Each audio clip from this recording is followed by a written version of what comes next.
আমিও বলছি এই যে 27 তারিখ যে আন্দোলনটা এটা আদৌ কি শান্তির আন্দোলন হবে?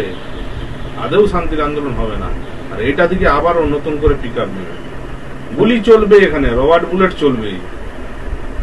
রবার্ট বুলেট আমার মনে হয় না ওরা বুলেট চালাবে, কারণ ওরা কিন্তু একটা জিনিস বুঝেছে, কিন্তু এরা চালাতে বাধ্য করাবে, মানে যারা যাবে আন্দোলন। এখানে একটা ভেতরে বিরাট রাজনীতি চক্র চলছে, এইটা থেকেই হয়তো একটা অন্য কিছু মোড় ঘুরে গেলে ঘুরে যেতেও পারে, আমাদের ধারণা আর কি সেগুলো। তো সবই দেখার ব্যাপার, কি হয় এখন দেখা যাক।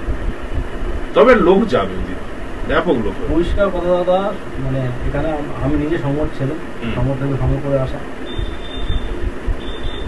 বডি যদি না পড়ে রাজনীতি হবে না।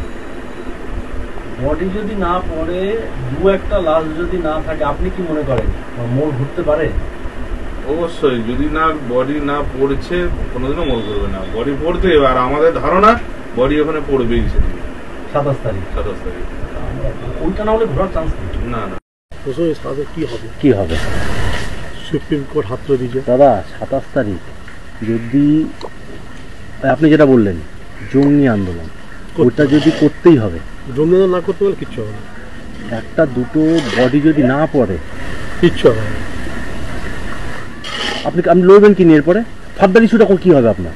আপনি তো ওখানে আন্দোলন করলেন, চলে আসলেন, ফার্দার ইস্যুটা কি হবে? আমি তোমাকে মারবো, হ্যাঁ, এটা কিন্তু যত মেরে ফেললে কিন্তু আর আপনার ভয়টা কেটে যাবে একদম। মারবো করে যদি ছুটায় এখন, হ্যাঁ, তাহলে কিন্তু কাজ। এখন হচ্ছে মানে পরিষ্কার কথা হচ্ছে যেটা, সেটা হচ্ছে আপনি যখনই দেখবেন লোক বলে যে পুলিশের গুলিতে একটা বডি পড়ে গেছে।